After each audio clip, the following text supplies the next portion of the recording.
ओम शांति। ओम शांति। मुरली की डेट है 10th जून 77। मुरली का हेडिंग है मंत्र और यंत्र के निरंतर प्रयोग के अंतर समाप्त। तो बाबा कहता है मंत्र और यंत्र के निरंतर प्रयोग से अंतर समाप्त। बाप से मिली सर्व शक्ति, सर्व विधियों तथा सर्व शक्तियों को विश्व कल्याण की सेवा में समर्पित करने वाले बच्चों प्रति बाबा बोले। बाप दादा सर्व बच्चों की वर्तमान स्थिति और अंतिम स्थिति दोनों को देखते हुए कहाँ कहाँ वर्तमान और अंतिम स्थिति में अंतर दिखाई देता है और कहाँ कहाँ महान अंतर दिखाई देता है। तो बाबा हमारी अभी की और अंत की स्थिति को चेक कर रहे हैं और बाबा देख रहे हैं कि कहाँ कहाँ अंतर है और कहाँ कहाँ महान अंतर है। वो बाबा देख रहे हैं। महान अंतर क्यों रह जाता? बाबा पूछ रहे हैं महान अंतर क्यों रह जाता? लक्ष्य भी सभी का एक ही है, एक ही सर्वश्रेष्ठ बनने का है और पद प्राप्त कराने वाला भी एक है, बाबा भी एक है। समय का वरदान और वरदाता का वरदान भी सभी को मिला हुआ है। पुरुषार्थ का मार्ग भी एक है, ले जाने वाला भी एक है। फिर भी इतना अंतर क्यों हो जाता? कारण क्या होता है? उस कारण को देख रहे थे। बाबा सभी को चेक कर रहे थे। बाबा कहते सब कुछ एक समान होते हुए भी अंतर क्यों है? तो बाबा कारण देख रहे थे। वर्तमान समय प्रमाण मुख्य कारण को क्या देखे? एक तो जो पहले पहले महामंत्र मन मना भव का व हमसो देवता का बाप दादा द्वारा मिला, उस मंत्र को सदा स्मृति में नहीं रखते हो। तो बाबा ने कल भी कहा हमें कि मन मना भव कहा जाता है, राइट? मन ही है जो हमें ऊपर नीचे करता है। बाबा कहता है कभी तन मना भव धन मना भव नहीं कहते। तो बाबा यही हमें रिवीजन करा रहे कि हम उस मंत्र को भूल जाते हैं, इसीलिए बाबा कहता है ये अंतर हो जाता है। मन एक मुझ में लगा, वही बाबा कहता है सदैव याद रखो।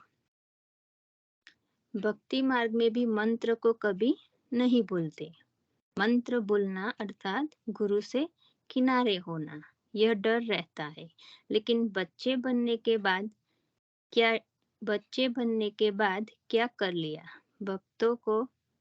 भक्तों माफक डर तो निकल गया और ही पुरुषार्थ में अधिकारी समझने का एडवांटेज ले बाप के दिए हुए मंत्र को व श्रीमत को पूर्ण रीति से प्रैक्टिकल में नहीं लाते।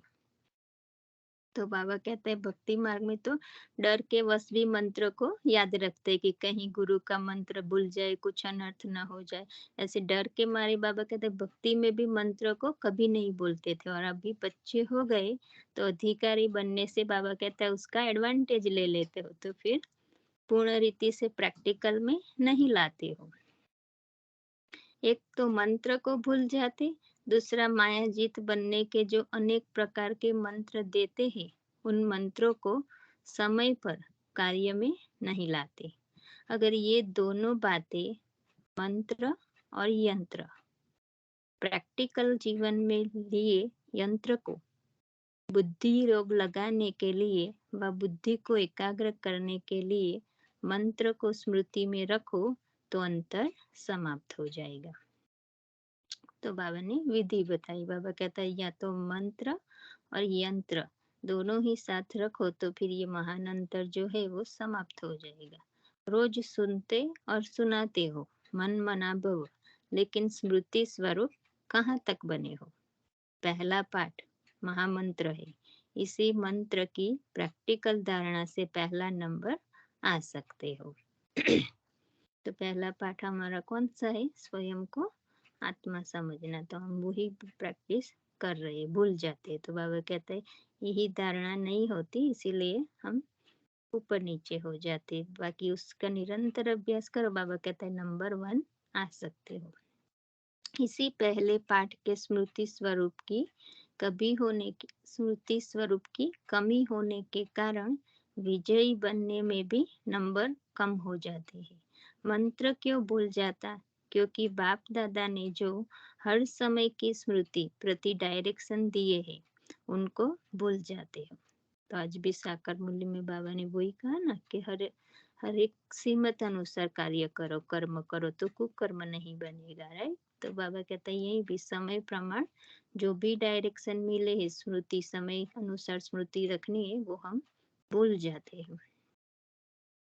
अमृत वेले की स्मृति का स्वरूप गॉडली स्टडी ईश्वरीय अध्ययन करने की स्मृति का स्वरूप कर्म करते हुए कर्म योगी रहने की स्मृति स्वरूप ट्रस्टी बन अपने शरीर निर्वाह के व्यवहार के समय का स्मृति स्वरूप अनेक विकारी आत्माओं के संपर्क में आने समय का स्मृति स्वरूप वाइब्रेशन वाली आत्माओं का वाइब्रेशन परिवर्तन करने के कार्य में करने समय का स्मृति स्वरूप सब डायरेक्शन मिले हुए हैं।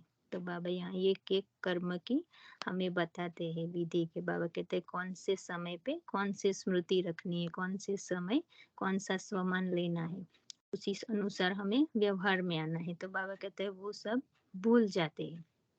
याद है जैसे भविष्य में जैसा समय होगा वैसी ड्रेस चेंज करेंगे। तो अभी बाबा स्वर्ग की बात सत्युग की बात कर रहे हैं कि हर समय के कार्य की ड्रेस और श्रृंगार अपना अपना होगा। तो भविष्य में बाबा ने बताया ना कि रास करने के समय कौन सा होगा, फिर सभा में बैठे हैं तो कौन सा होगा, अलग अलग होगा, विधिवत ड्रेस बदलते हैं। तो बाबा कहता है ऐसे ही यहाँ भी हमें स्वमान पर अलग अलग अभ्यास, जहाँ जो स्वमान की जरूरत है उसी कार्य अनुसार उसका अभ्यास करना है। तो यह अभ्यास यहाँ धारण करने से भविष्य में प्रारब्ध रूप में प्राप्त होंगे। वह स्थूल ड्रेस चेंज करेंगे और यहाँ जैसे समय जैसा कार्य वैसा स्मृति स्वरूप हो। अभ्यास है वह भूल जाते हो। बाबा पूछ रहा है कि अभी अभ्यास कर रहे हो या भूल जाते हो। इस समय के आपके अभ्यास का यादगार भक्ति मार्ग में भी जो विशेष नामी ग्रामी मंदिर है वहाँ भी समय प्रमाण ड्रेस बदली करते हैं। हर दर्शन की ड्रेस अपनी अपनी बनी हुई होती है। तो यह यादगार भी किन आत्माओं का है? जो आत्माएं इस संगम युग पर जैसा समय वैसा स्वरूप बनने के अभ्यासी है। तो बाबा कहता है जैसे हम मंदिरों में देखते थे पहले भी, राइट, कि जैसे विधि होती इसी अनुसार ड्रेस बदली करते थे। तो बाबा कहते हैं ये अभी की आपकी यादगार है। बाप दादा बच्चों के सारे दिन की दिनचर्या को चेक करते हैं। रिजल्ट में समय प्रमाण स्मृति स्वरूप का अभ्यास कम दिखाई देता है। तो भी बाबा हमारा सभी बच्चों का चार्ट चेक कर रहे थे कि दिनचर्या में कैसे रहते हैं। तो बाबा कहते हैं रिजल्ट में क्या देखा? स्मृति स्वरूप का अभ्यास कम दिखाई देता है। स्मृति में है लेकिन स्वरूप में आना नहीं आता है। मतलब याद तो होता है, बाबा कहता है कि मैं मास्टर सर्वशक्तिवान हूँ, पर जो स्वरूप बनना है उसका अनुभव करना है वो नहीं कर पाते। समय होगा अमृत वेले का, जिस समय विशेष बच्चों के प्रति सर्व शक्तियों के वरदान का, सर्व अनुभवों के वरदान का, बाप समान शक्तिशाली माइट हाउस स्वरूप में स्थित होने का, मेहनत कम प्राप्ति अधिक होने का गोल्डन समय है। तो बाबा अमृत वेले का महत्व बता रहे हैं कि समय में उस समय हम बिना मेहनत के इजीली अनुभव कर सकते। तो उस समय भी जो मास्टर बीज रूप वरदानी स्वरूप की स्मृति होनी चाहिए, उसके बजाय समर्थी स्वरूप के बजाय बाप समान स्थिति का अनुभव करने के बजाय कौन सा स्वरूप धारण करते हो? मेजॉरिटी उल्हेने देते या शिकायत करते हैं या दिल शिकस्त स्वरूप होकर बैठते। तो बाबा हमारी स्थिति बता रहे कि सुबह जो समय है वो प्राप्तियों का समय है। उसी समय हम क्या करते हैं? दूसरों की या स्वयं की। बाबा कहता है शिकायत करते हैं, दिल शिकस्त, निराश हो जाते हैं, उदास हो जाते हैं। बाबा कहते कमजोरी के वश हो जाते, मेजॉरिटी उल्हने देते हैं। वरदानी विश्व कल्याणकारी स्वरूप के बजाय स्वयं के प्रति वरदान मांगने वाले बन जाते हैं, या अपनी शिकायतें या दूसरों की शिकायतें करेंगे। तो जैसा समय वैसा स्मृति स्वरूप न होने से समर्थी स्वरूप भी नहीं बन पाते। इसी प्रकार से सारे दिन की दिनचर्या में जैसा सुनाया कि समय प्रमाण स्वरूप धारण न करने के कारण सफलता नहीं हो पाती। तो हम कहते हैं सफलता क्यों नहीं हुई, क्यों नहीं हुई कार्य हुआ। तो बाबा कहता है जिस समय आपको जो अनुभूति करनी है उसी समय आप उसी श्रीमत अनुसार नहीं बैठते, इसीलिए फिर प्राप्ति की कमी रह जाती है, प्राप्ति नहीं हो पाती। फिर कहते खुशी क्यों नहीं होती, इसका कारण क्या हुआ, मंत्र और यंत्र को भूल जाते हो। आज के नामी ग्रामी व जिनको बड़े आदमी कहते हैं उनका भी अभ्यास होता है, जैसे स्टेज पर जाएंगे वैसी ड्रेस वैसा रूप, अर्थात अपने स्वभाव को भी उसी प्रमाण बनाएंगे। अगर खुशी के उत्सव की स्टेज पर जाएंगे तो अपना स्वरूप भी उसी प्रमाण देखेंगे, जैसे स्टेज वैसा स्वरूप के अभ्यासी होते हैं। तो बाबा यहाँ हमें वो स्थूल दुनिया की बातें बता रही कि जैसे दुनियावी भी जो बड़े आदमी मिनिस्टर या जो भी होते हैं, तो बाबा कहते हैं जैसा प्रोग्राम होता है वैसे के अनुसार ड्रेस पहनते हैं, उसकी बिहेवियर ऐसा मतलब दिखाते हैं, एटीट्यूड। बाबा कहते हैं चाहे अल्पकाल के लिए हो, बनावटी हो, लेकिन जो ऐसे अभ्यासी व्यक्ति होते हैं वे ही सब द्वारा महिमा के पात्र बनते हैं, होते हैं। उनका है बनावटी, आपका है रियल। तो बाबा कहता है वो बनावटी करके भी वो रोल करते हैं, तो आपका तो ओरिजिनल है, तो फिर आपका तो रियल है। तो बाबा कहता है आप क्यों नहीं भूल जाते हो, स्मृति स्वरूप में नहीं रहते। तो जो रियलिटी और रॉयल्टी के अभ्यासी, तो रियलिटी और रॉयल्टी के अभ्यासी बनो। जो हो, जैसे हो, जिसके हो, उस स्मृति में रहो। पहले मनन करो कि हर समय वैसा स्वरूप रहा। अगर नहीं तो फौरन अपने को चेक करने के बाद चेंज करो। तो बाबा कहता है निरंतर हमें चेकिंग करनी है मन की स्थिति की, संकल्पों की। तो बाबा कहता है चेक करो, और अगर स्मृति स्वरूप नहीं और कुछ व्यर्थ चला, पर चिंतन चला, तो फिर उसी तरह उसी समय बाबा कहता है उसको वेस्ट में से बेस्ट बनाओ, चेंज कर दो। कर्म करने के पहले स्मृति स्वरूप को चेक करो। तो हम कर्म करें उससे पहले हमें चेक करना है। बाबा कहता है कि हम स्मृति स्वरूप है, कर्म करने के बाद नहीं करो। कहीं भी कोई कार्य अर्थ जाना होता है तो जाने के पहले तैयारी करनी होती है, न कि बाद में। स्थूल रूप में भी हम कहीं जाते हैं तो बाबा कहते हैं पहले ही अपने बैग बैगेज सब तैयारी करते हैं ना, क्या ले जाना है, क्या रखना है, तो बाद में नहीं करते हम आने के बाद। तो यहाँ भी बाबा कहते हैं कर्म करने से पहले हमारी स्थिति चेक करें, हम मन बुद्धि की स्थिति चेक करें। ऐसे हर काम करने के पहले स्थिति में स्थित होने की तैयारी करो।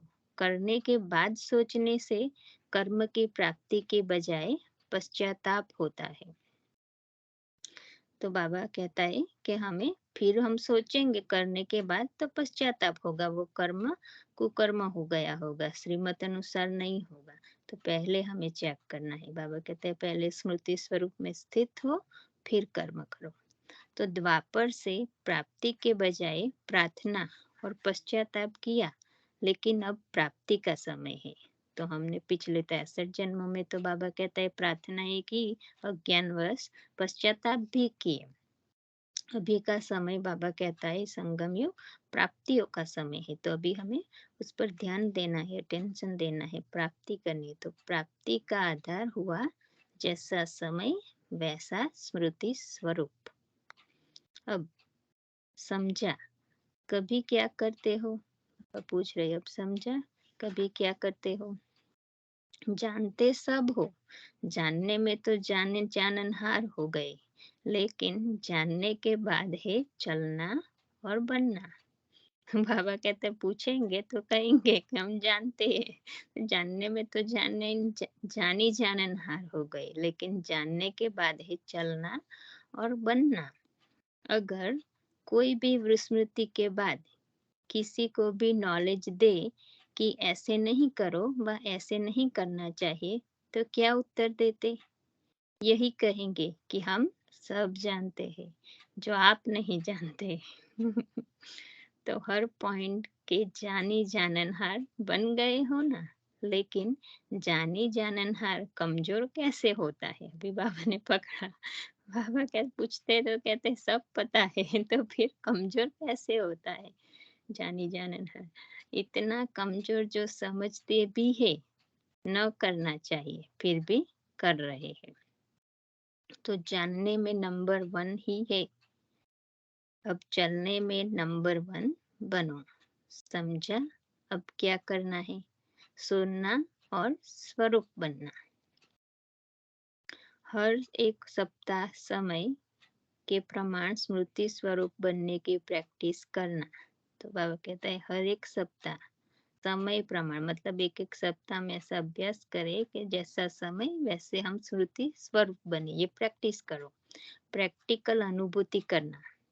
बाबा कहता है ये सिर्फ हमें सोचना नहीं, कल भी बाबा ने कहा ना कि सोचने वाले हैं तो सोचो, हमें बाबा कहता है दृढ़ संकल्प करो और अनुभव में लाओ। कल बाबा ने डायमंड जुबली की बात की थी ना, प्रैक्टिकल अनुभूति करना है। अच्छा, सदा बाप की याद में रहते हुए हर कर्म करते हो? बाबा पूछ रहे, अब चेकिंग करे साथ साथ कि सदा बाप की याद में रहते हुए हर कर्म करते हो। बाप की याद सहज है या मुश्किल है? पूछ रहा है बाबा। अगर सहज बात है तो निरंतर याद रहनी चाहिए। सहज काम निरंतर और स्वतः होता रहेगा, तो निरंतर बाप की याद रहती है। याद निरंतर रहना उसको उसका साधन बहुत सहज है।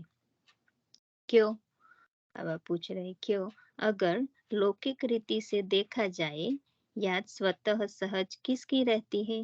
बाबा हमें समझा रहे कि लौकिक में भी हमें जिससे प्यार होता है उसकी याद स्वतः रहती है, हमें उसको याद दिलाना नहीं पड़ता। तो बाबा एग्जाम्पल देके हमें समझा रहे, जिससे प्यार होता है, जिस व्यक्ति व वैभव से प्यार होता, वह न चाहते भी याद आता।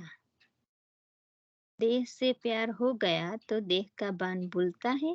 नहीं ना, चाहते भी नहीं भूलता। क्यों? क्योंकि आधा कल्प देख के बहुत प्यारे रहे हो। जब से हम द्वापर से आए, बाबा कहता है तब से हम बॉडी कॉन्शियस होते गए। तो बाबा कहता है देश से इतना प्यार है तो न चाहते हुए भी याद आता है। जैसे लौकिक रीति भी प्यारी वस्तु या व्यक्ति स्वतः याद रहती, तो ऐसे ही यहाँ सबसे प्यारे ते प्यारा कौन? पूछ रहा है बाबा। हम सबसे अपने आप को चेक करें। बाबा कहता है सबसे प्यारा ते प्यारा कौन? बाप है ना, इससे और कोई प्यारा हो नहीं सकता ना। तो प्यारे ते प्यारे होने के नाते से सहज और निरंतर होना चाहिए ना। बाबा हमें पक्का कराए कि होना तो चाहिए ना, सबसे प्यारा ते प्यारा हो, वो सहज और निरंतर याद आता रहे। फिर भी क्यों नहीं? उसका कारण क्या? इससे सिद्ध है कि अब तक भी कुछ ही कुछ कहीं कुछ। बाबा कहता है इससे सिद्ध है कि अब तक भी कहीं कुछ प्यार अटका हुआ है, मतलब मन बुद्धि कहीं ना कहीं जाती रहती है, पूरा प्यार बाप से नहीं लगाया है। इसलिए ही निरंतर के बजाय, एक बाप के बजाय दूसरे तरफ भी बुद्धि चली जाती है। तो प्यारे ते प्यारा बाप के प्यार को पहले अनुभव किया है? रूहानी प्यार का अनुभव किया है? बाबा पूछ रहा है। रूह है तो रूह का प्यार भी रूहानी होगा ना। तो रूहानी प्यार का अनुभव है। अनुभव वाली बात कभी भूल नहीं सकते। रूहानी प्यार का अनुभव, एक सेकंड का अनुभव भी कितना श्रेष्ठ है। तो बाबा कहता है, बाबा है निराकार ज्योति बिंदु।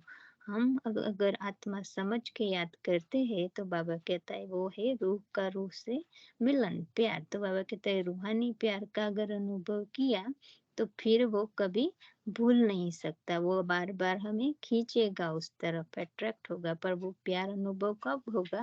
जब हम उसी स्थिति में बैठेंगे तो वो अनुभूति होगी। और बाबा कहता है एक सेकंड के उस प्यार के अनुभव में चले जाओ तो सारा दिन क्या होगा। तो बाबा जो कहते हैं कि अगर हम अमृत वेले ये अनुभूति कर लेते फिर पूरा दिन हमारा बहुत ही अच्छा होगा। तो बाबा कहता है जैसे कोई पावरफुल शक्तिशाली चीज होती है तो उसकी एक बूंद भी बहुत कुछ कर लेती। ताकत कम वाली चीज कितनी भी बूंद डालो तो इतना नहीं कर सकती।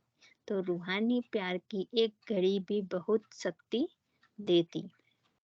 मतलब हम एक सेकंड, एक मिनट भी बाबा कहता है आत्मिक स्वरूप में स्थित होके परम धाम में बाबा को याद करे तो बाबा कहते हैं वो एक मिनट भी हमें कहीं घंटों तक उसकी याद शक्ति हमें अनुभव होती रहेगी। तो बाबा कहता है तो रूहानी प्यार की एक घड़ी भी बहुत शक्ति देती। तब बुलाने के अभ्यास में मदद देती। तो अनुभवी हो या सिर्फ सुना या मान लिया, चेक करो। जो बाप के गुण है उन सर्व गुणों के अनुभवी हो। जितना अनुभवी आत्मा इतना मास्टर सर्वशक्तिवान। पुरुषार्थ की स्पीड ढीली होने का कारण अनुभव के बजाय सुनने सुनाने वाले हो। अनुभव में जाने से स्पीड ऑटोमेटिक तेज हो जाती है। जैसे बाप सदा समर्थ है ऐसे ही अपने को भी सदा समर्थ समझते हो। बाप कभी कभी समर्थ कभी कभी कमजोर है, ऐसा कमजोर है या सदा समर्थ है। तो बाबा हमें पूछ रहा है कि मैं कभी कभी समर्थ और कभी कभी कमजोर बन जाता हूँ या मैं सदा समर्थ हूँ। तो सदा समर्थ है ना। ऐसा समर्थ है तो सब समर्थी का दान बाप से लेते हैं। बाप समर्थी स्वरूप अर्थात समर्थी का भी दाता है। तो बाबा सर्वशक्तिवान है तो बाबा कहते हैं आप बच्चे भी दाता से लेते हो शक्ति तो आप भी मास्टर सर्वशक्तिवान हो। तो बच्चों को क्या बनना है? समर्थी लेने वाले या देने वाले? बाप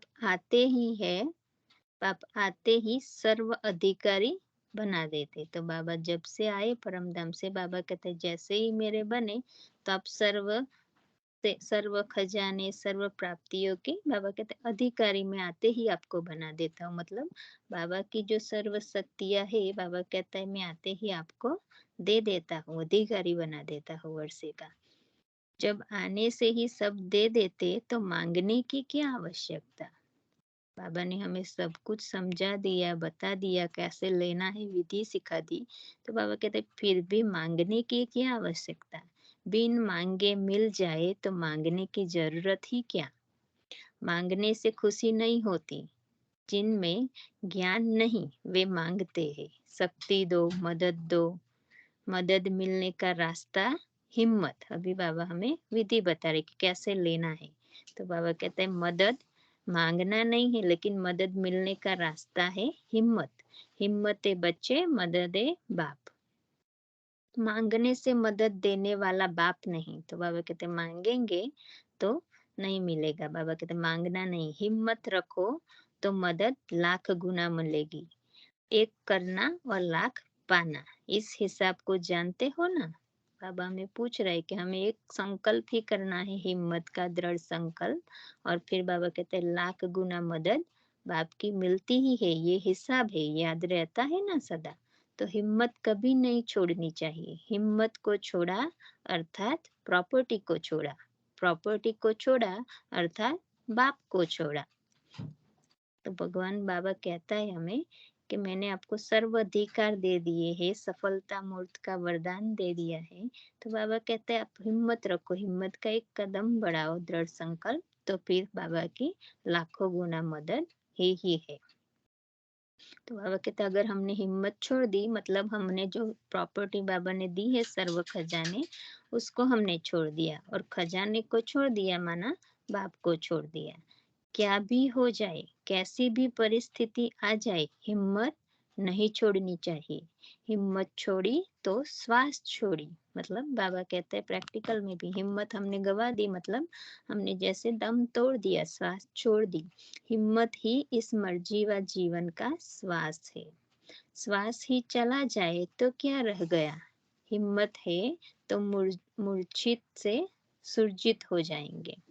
मरा हुआ भी बाबा कहता है जिंदा हो जाएगा। साइंस की वृद्धि का कारण भी हिम्मत है। तो आजकल हम सब देख रहे हैं जो टेक्नोलॉजी बढ़ रही है आगे, बाबा कहता है उसकी ही कारण वो हिम्मत रखते हैं ना, वो साइंटिस्ट रिसर्चर वो हिम्मत से हारते नहीं, तभी वो इतनी आगे शोध रिसर्च कर सकते। तो साइंस की वृद्धि का कारण भी हिम्मत है। हिम्मत के आधार से चंद्रमा तक पहुंच जाते, दिन को रात, रात को दिन बना देते। हिम्मत रख कर चलने वाले को सहज वरदान प्राप्त हो जाता है। मुश्किल भी सहज हो जाती है, असंभव बात भी संभव हो जाती है।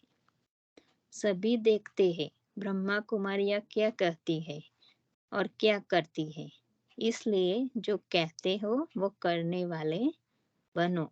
भगवान मिला का नारा तो लगाते, लेकिन भगवान मिला तो और कुछ रह गया है क्या, तो उस तरफ बुद्धि जाती है। बाबा हमें पूछ रहा है कि बाबा कहते हैं नारा तो लगाते हो सबको कि भगवान मिला भगवान मिला, तो अगर बाबा मिल गया तो बाबा कहते हैं और कुछ फिर रह गया, तो फिर हमारी बुद्धि दूसरी तरफ जाए, स्थूल बातों में या अल्पकाल की चीजें व्यक्तियों में। बाबा कहते हैं जो कुछ भी हमें इस आंखों से दिखाई देता है वो कुछ भी नहीं रहने वाला, वो हमें पक्का कर देना है कि जो नहीं दिखाई देता वही है अविनाशी, मतलब आत्मा और परमात्मा। बाबा कहते हैं और कुछ भी इस जो स्थूल आंखों से दिखाई देता है वो कुछ नहीं रहने वाला, तो हमारी बुद्धि उसी तरफ बार बार क्यों जाती है। तो बाबा कहता है नारा तो लगाते हो, तो प्रैक्टिकल में सभी की नजर हमारे ऊपर है, तो हमें उसी तरह एक्टर पार्ट बजाना है। तो सर्व प्राप्तियों का अनुभव सबके आगे दिखाओ। तो हमें ऐसा मास्टर सर्वशक्तिवान बनना है। बाबा कहता है सफलता, जैसे अब बाबा ने वरदान दिया है कि सफलता आपका जन्म सिद्ध अधिकार है, तो बाबा कहता है उसी अनुसार प्राप्तियों का अनुभव करो, सबके आगे दिखाओ। आपका शक्ति स्वरूप अब सब देखना चाहते हैं। अभी महारथियों को कोई प्लान बनाना है। विघ्न विनाशक बनने का साधन कौन सा है। बाबा हमें पूछ रहा है कि विघ्न विनाशक बनने का साधन कौन सा है। ड्रामा अनुसार जो होता है उसको भावी समझ आगे चलते जावे। तो हम कहीं भी कुछ भी होकर देखकर बाबा कहता है अटक न जाए, क्यों क्या कैसे में क्वेश्चन मन न चला जाए, क्योंकि हमें पता है कि ये ड्रामा चल रहा है। बाबा ने कहा है कि नथिंग न्यू, जो हुआ है वही हो रहा है और वही होने वाला है आगे भी।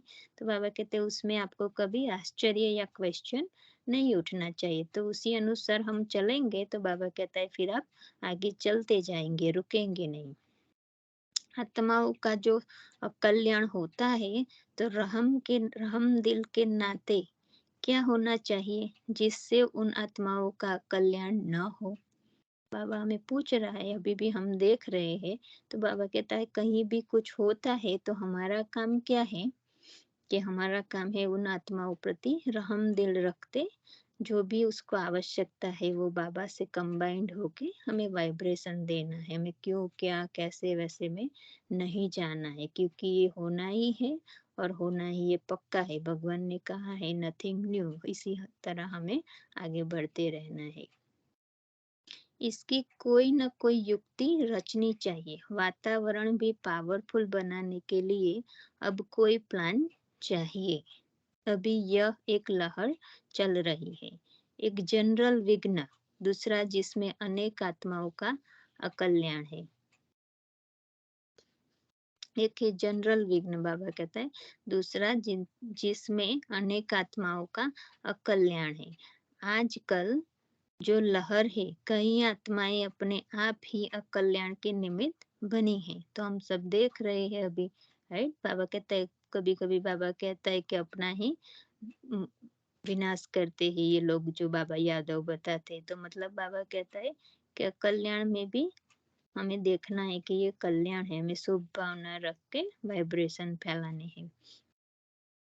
तो कई आत्माएं अपने ही कल्याण के निमित्त बनी है, उनके लिए प्लान बनाओ। महारथियों का संकल्प करना या प्लान बनाना, यह भी वातावरण में फैला है।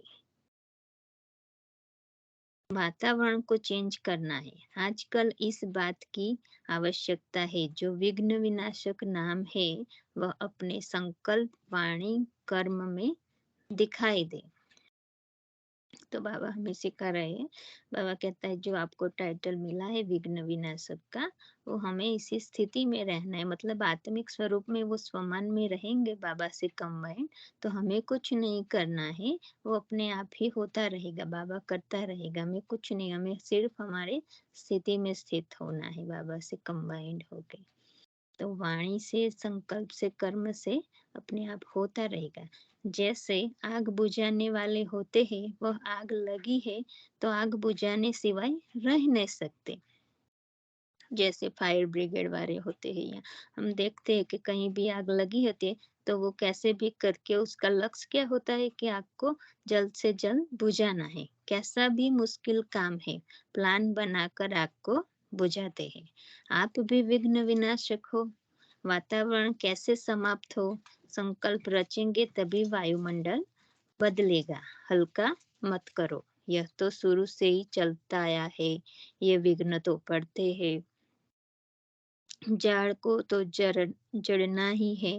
विघ्न पड़े हुए को खत्म करो। बाबा कहता है, ऐसे भी नहीं बैठ जाओ कि ये तो होना ही होता रहेगा, लेकिन हमारा काम क्या है कि वायुमंडल को परिवर्तन कर देना, पावरफुल बनाना। बाबा कहता है, आपको देख के बैठ के नहीं जाना है कि हुआ था तो कोई बात नहीं, नथिंग, ऐसे ही हमें बैठ भी नहीं जाना। लेकिन हमें जो बाबा ने कर्तव्य दिया है, वो हमारी जिम्मेवारी है कि वहाँ शांति, शक्ति का वाइब्रेशन फैलाना, वायुमंडल को शक्तिशाली बनाना, ये हमें करना है। जैसे कोई स्थूल नुकसान होता हुआ देख छोड़ नहीं देते, दूर से भी भाग भाग दूर से भी मांगते हो नुकसान को भागते हैं, सॉरी, दूर से भी भागते हो नुकसान को बचाने के लिए। नेचुरल बचाने का संकल्प आएगा। तो बाबा हमें भी स्थूल एग्जाम्पल दे रहे कि कहीं पर भी कुछ स्थूल में भी नुकसान होता है तो हमें तुरंत संकल्प आता है, हम दौड़ के जाते कि कैसे उसको बचाए। पहला संकल्प ही हमें उसको बचाने का आता है। ऐसे ही नहीं, यह तो होता रहता है। तो बाबा कहते अगर हम स्थूल में देखें कहाँ हमारी प्रॉपर्टी जल रही है, तो तुरंत हमें संकल्प आएगा कैसे उसको बचाए, राइट, आग को बुझाए। वो हमें ऐसे नहीं हम छोड़ देते कि ऐसे ही नहीं होता रहता है, ये तो छोड़ो। बाबा कहता है यह तो ड्रामा है। उस समय हमें ऐसे नहीं सोचना। बाबा के हर आत्मा का अपना अपना पार्ट है। हलचल में नहीं आते, परंतु आपकी सेफ्टी तथा रहम करने वाले हो। तो बाबा कहते हैं हमें दो बातें भी देखनी है, हमारी सेफ्टी भी हो और हमारी रहम की भावना हो। हम किसी को कोई नुकसान में देख के ऐसा छोड़ ना दे कि ये तो होता है, पहले भी हुआ है। ऐसे नहीं, हमें अच्छी तरह से ड्रामा को समझना है कि किस तरह जो हो गया वो ड्रामा, बाबा कहते हैं, पर हमें जो कर्तव्य करने हैं वो तो हमें जिम्मेवारी निभानी ही है। इस भावना से सोचना है। हलचल में नहीं आते, परंतु सेफ्टी तथा रहम करने वाले हो, इस भावना से सोचना है। विघ्न विनाशक हो, यह लक्ष्य रखना है। जिस बात का लक्ष्य रखते हो वह धीरे धीरे होता जाता है। तो बाबा कहते हैं अगर आप लक्ष्य रखेंगे कि मैं विघ्न विनाशक हूँ, तो धीरे धीरे फिर बाबा कहता है आपकी प्रैक्टिस से, दुष्स्मृति से दूसरों के लक्ष्य या हमारे स्वयं के भी लक्ष्य अपने आप ही धीरे धीरे वो प्रैक्टिकल में आता जाएगा। सिर्फ लक्ष्य और अटेंशन चाहिए। महारथियों, सिर्फ स्वयं प्रति सर्व विधियां, सर्व शक्तियां यूज नहीं करनी है। अभी यह सोच चलता है व नहीं चलना चाहिए। तो बाबा कहता है महारथियों को, बाबा कहता है जो भी है सबको ये सोचना है कि जो भी बाबा से हमें शक्तियां मिली, बाबा ने जो विधियां सिखाई, टाइटल्स दिए, कैसे कहाँ कौन सा स्वमान यूज करना है, मदद करनी है, सहयोग देना है, तो वही बाबा कहते सिर्फ हमारे प्रति नहीं लेकिन हमें सर्व के प्रति ये सोचना है। ये बाबा कहता है ये सोच ऐसी चलती है, चलनी तो चाहिए। अभी हमें ऐसा संकल्प आना चाहिए कि हमें दूसरों को मदद करने के लिए बाबा ने भेजा है। इससे किनारा नहीं करना है। किनारा करेंगे तो इंडिविजुअल राजा बनेंगे, मतलब हम स्वयं ही स्वयं का पुरुषार्थ में लगे रहेंगे तो बाबा कहता है फिर व्यक्तिगत राजा बनेंगे, इंडिविजुअल। लेकिन हमें विश्व महाराजन बनना है। तो हमें हमेशा रहे कि हमारे संकल्प, बोल, कर्म से विश्व का कल्याण हो। विश्व महाराजन नहीं बनेंगे, विश्व कल्याण की भावना रखने से विश्व महाराजन बनेंगे। तो बाबा कहता है हमें अभी भी हम सुन रहे समाचार कि यहाँ ऐसा हुआ, वहाँ सभी ने सुना होगा, राइट, इजराइल में। तो हमें हमारा काम है फरिश्ता बनकर बाबा के साथ कंबाइंड होके सभी को वाइब्रेशन देना है, वही हमारा कर्तव्य है। ओके, ओम शांति। सभी को शुक्रिया, शुक्रिया बाबा का भी बहुत बहुत शुक्रिया। ओम शांति। शांति। थैंक यू आत्मा की लंबी सी मुरली थी बहुत। ये बाबा ने अपने संकल्प पे बोला कि संकल्प है, आपको अपने संकल्प को श्रेष्ठ बनाना है हर जगह पे। फिर बाबा ने ये भी बता दिया कि विघ्न विनाशक का है, तो वो भी है, आप अपने संकल्प को वही पे चेंज करो। तो बाबा कहते हैं आपको, आप तो अधिकारी हो, आपको मांगने की क्या जरूरत है, आपको मिला हुआ है, आपको मदद मिलेगी, आपको हिम्मत रखनी है। हिम्मत का एक कदम बाबा मदद के लिए बंधा हुआ है।